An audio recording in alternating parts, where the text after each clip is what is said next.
All right, we're here with the xsTech. It's a nice small machine, fits on a countertop, but we can do our project that we need to. We can do everything with this machine. So what I've done is I've come up with a workpiece here. This is our test piece before we run in the plastic. So what we want to do, you can see I've marked out 3x3 squares, which is what your plexiglass is going to be. So we want to make sure that your engraving fits in a 3x3 area so it fits on the plexiglass. I have 2 of these, so marked out 2 different ones. 2 students can use this. And then I have an area to clamp it. So I want to keep my clamps out of the way of my 3x3 area for my plexiglass. So what I mean is I have two spacers that I'm going to have, one on this end, one on this end. This will sit up on top of here like so. And then your clamps are going to go up on top of the board here and up on top of the board from this end. And that will keep, we want to stay outside of these lines so that our xsTech can engrave in this area without running into our clamps and wrecking our clamps. So that's the first thing you want to do. Make sure you have a 3x3 area and have an area for clamping as well. So don't put your 3x3 area right on the end of your board, because that's going to end up causing problems in case you end up going too wide on with. All right, so back with our setup. One thing you want to be careful of, if you look straight down from a top view, we want this area to be parallel with the bed of our work area. If it's tilted like this, then it's going to engrave at an angle on our workpiece. So we want to make sure that this is parallel to the bed of the table. So we can look at one of these rails and make sure that that distance is the same all the way across before we clamp down our workpiece. All right, so that is clamped down now. All right, so the next step will be to set up our xsTech. So I'm going to show you that. So the xsTech, you start by turning it on in the back. So there's that. There might already be a tool in it, and you can see underneath there is a tool in it. We're gonna have to take that tool out before we set it up. A couple things as this thing boots up is this is an electronic touch-off which will set the length of your tool. But in order to do that, we have to take the tool out and then put the nose of the spindle on this, and then that will tell it where the spindle nose is. We put the tool back in, and then we have the tool touch off on here, and that will tell us the length of our tool, so that when we run our program and we say we want to go in 1/2 inch or go down 30 thousandths of an inch or whatever measurement we're doing from our Z0, which is the top of our workpiece, then it knows how long that tool is, so it knows how far down it needs to go. It knows where 0 is, and it knows how far down it needs to go. You'll also notice I marked on here, this is X0 and this is Y0. The back edge of our workpiece is Y0 and the left-hand side. So we'll get the spindle, the center of our spindle, over the edge of this line, and then we'll hit our X0 button, which is right here. That's our X0 button. And then we'll move the spindle from here back to this back edge, and we'll set our Y0 when the center of the spindle is on that back edge. And we'll hit our Y0 button, which is right here. And then we'll set our Z0 with our paper test on the surface right here. So we'll put our paper underneath, we'll keep moving the spindle down until it's on the surface, and we can't move our paper anymore. Once we're moving our paper and our paper stops moving, that's how we know we are on our surface of our workpiece, and we will hit our Z0 button. And now we want to make sure that we move the spindle up at that point, because if we go down, we'll end up breaking our end mill, and that'll be a problem. So we want to hit this G30 button in the lower right-hand corner. G30, it will make the spindle go all the way up to the top, and then we know that it is up and out of the way. Okay, so now we have booted up. Our controller is ready to go over here. The first thing we're gonna have to do is take it out of e-stop. So we're gonna twist this and it pops up. There, it just popped up a little bit. So now over here, we should be able to hit reset. And it just yelled at us and said, no bueno. All right, so one of the things I figured out is you have to turn this machine on. You have to let it warm up for a while before you can actually reset the e-stop, which is twisting it. It pops up. Then you come over here and have to press the reset. On the 440, you have to hit a green reset button above the e-stop first, and then come over to the controller and hit this reset. And then so I will put tool 0 in and hit enter.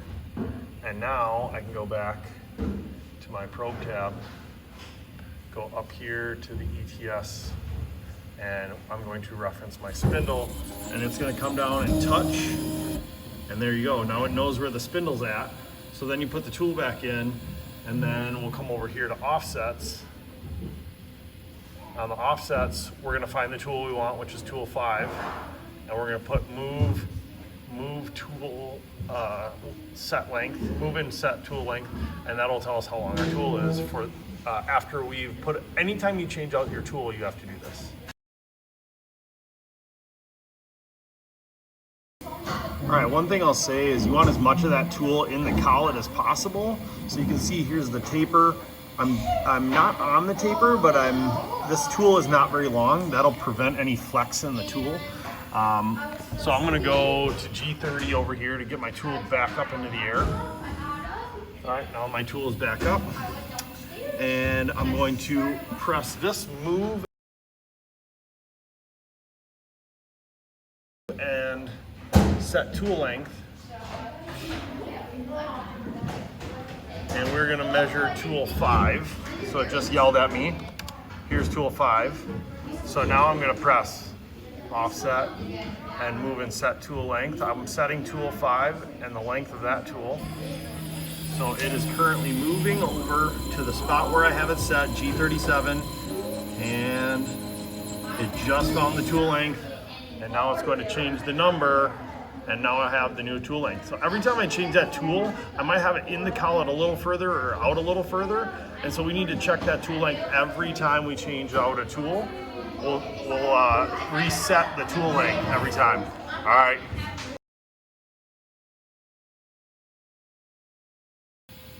All right, so we've set up our machine, we've set the tool length, we have our X, Y, Z0 set. Now it is time to actually run our program. So I'm gonna come over here. I opened up this file tab, and in the file tab we have the intro to manufacturing folder. This is where I would like you to keep all of your files. So I'll just pick somebody's file to run for this. Riley has a good one. We have his initials. And so now by double clicking, it loaded his R and his S, which you can't really see because they're faint lines. That's okay. So before I run this program, I want to make sure I turn single block on. That's first and foremost. I'm going to hit G30 because I want it to go all the way up to the top so that I don't have any issues with it trying to move while the end mill is down near the workpiece and end up crashing into something as it moves in the X and Y direction. The other thing we have to be careful of is that it's not going to move too fast with its feed rate in the X and Y direction. So we like to, or what I'm going to have you do for this engraving portion is, because it's the full width cut of the end mill, I'm going to move this down to like 5, 6, 7, 8%, something like that. And with the xsTech, we don't have any air blast, so we don't have any coolant or air blowing on it to help us remove chips. So we want to make sure we're not going too fast and getting some buildup there. Okay, so I've double clicked. I'm going to go through and check just to make sure. As I scroll down, he's got an R and an S and they're separated. So here's an R, and notice Z clear is negative 30,000. So that's in your material, so it's going to be engraving the whole time. When he's done with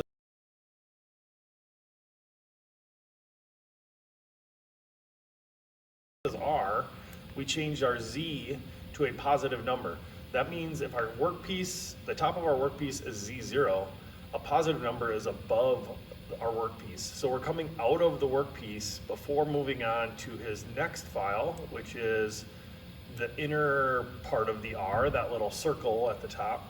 And so he wants to lift up out of the outer R, move over to that inner circle, and here's all of the blue and bracketed stuff is all information that's not really part of the code. It's more like notes for you. But here, because this is black text, that's saying we're gonna run our spindle at 7,000, we're gonna turn our spindle on, we're gonna move over to this point for that inner part of the R and go back to Z negative 30 thousandths, back into the material, and then go from point to point to point.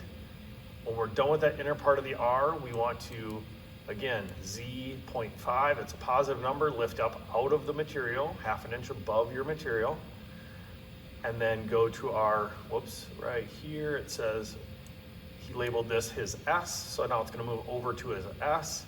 The first point for his S is right here, and then it's going to stay negative 30 thousandths in the material, going from point to point, carving out his S, and then turn the spindle off, and you'll notice at the bottom, go to G30, so it's gonna lift the spindle up, and that is the end of our program. So we have an outer R, a lift up, move over to the inner circle part of the R, a lift up, move over to the S, and then run our program. So this looks good as long as our Z0 is accurate.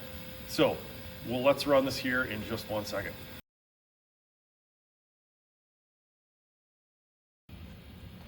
All right, single block is on, 8% from our max velocity. We are going to click cycle start over and over, line by line, because we have single block on, so it's gonna read one line of code at a time. There's not a lot going on at first. Cycle start, cycle start, cycle start, cycle start. Then the spindle will turn on, that's important. 7,000 RPMs, cycle start. Hit it again, it's moving to its first location. That's the first XY coordinate. Now it's moving to negative 30 thousandths. I am going to look and stop right before it gets to my material. That's about 1/4 inch. And you'll see right here, it says negative 30 thousandths. So that's a little over 1/4 inch. It's going to go down still. Distance to go in the Z is negative 30 thousandths. So another 30 thousandths down is gonna put us just into that material. So it looks like my Z is set correctly. I always pause it right before it contacts my material to make sure that it is not going to smash. If I'm smashing into the material, if this says negative 1.5, it's gotta go down another 1.5 inches, and I only have 1/4 inch, something is wrong. I didn't set my Z correctly, my tool length isn't right, something. So I would stop it and start over. But I have about 1/4 inch based on my estimation, and I have 307 thousandths left to go. That's a little over 1/4 inch. And so it looks correct.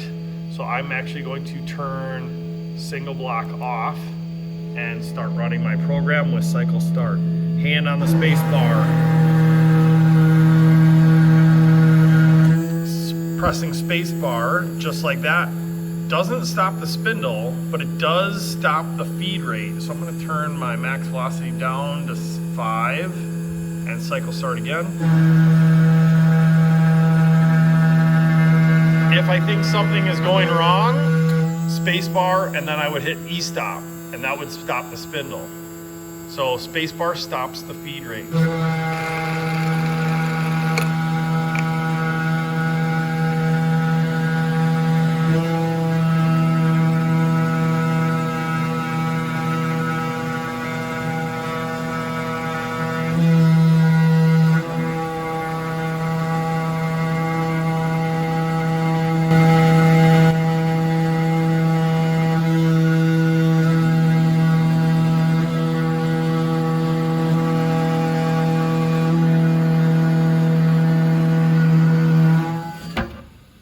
I just lifted this plastic hood. And you're like, Mr. Johnson, you can't do that. So it's kind of, because of the type of wood I got in here, it's super fuzzy, which is not gonna look great when we're done. I'd have to scrape all of this off, and a lot of those wood fibers are actually probably not great for our end mill as far as chip removal. But this is what it's looking like. Now when I shut this, the spindle will start, but I'll have to hit cycle start for my feed rate.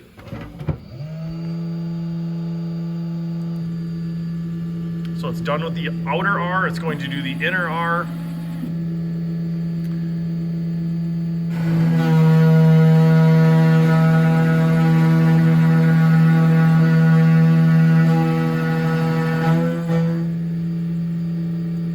And we'll stop it here, and I'll show you what it looks like.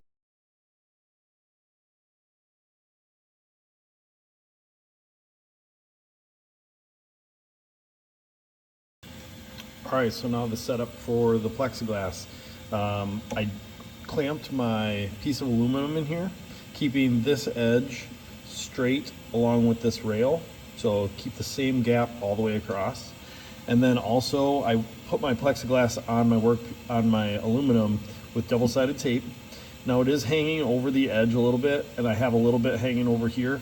I don't want to get too far away because I want to make sure that this gap and this gap over here are the same all the way across. That way I know that my plexiglass is in here parallel to these grooves on the bed of my workspace, because that'll make sure that my letters don't come out crooked on my piece of plexiglass. So keep my aluminum straight with these rails, keep the plexiglass straight with my block of aluminum, and that way I know it's on there and they'll be engraved correctly. So that is the setup. I'm just clamping them down. Now this height of my aluminum is different than the height of this piece here. So again, there's my R and S for Riley Stelter. It should be maybe shifted down some because there's a bigger gap down here than there is up there if I want it centered. Also, I'd want to shift it over maybe 1/10 of an inch, so 100 thou, if I wanted to center that as well. So when I reset my X and Y0, I would just make sure that those are offset accordingly to get them centered. So this is the setup of my workpiece, and then once I reset my X, Y, and Z0, so I just have a new workpiece in here. It's not in the exact same location. I have to reset my X0, my Y0 along the back edge, and my Z0 to the top of my workpiece with the paper test. Once I've done that and I've made the adjustments with my X, so in this case with Riley's, I'd set my X0 along this edge and then step over 100 thou, and then from the top I'd set my Y0 here, and then I'd step down looks like another maybe 100 thou, and then reset my Y0 there. So based on those offsets, I would rerun my program and have a final copy.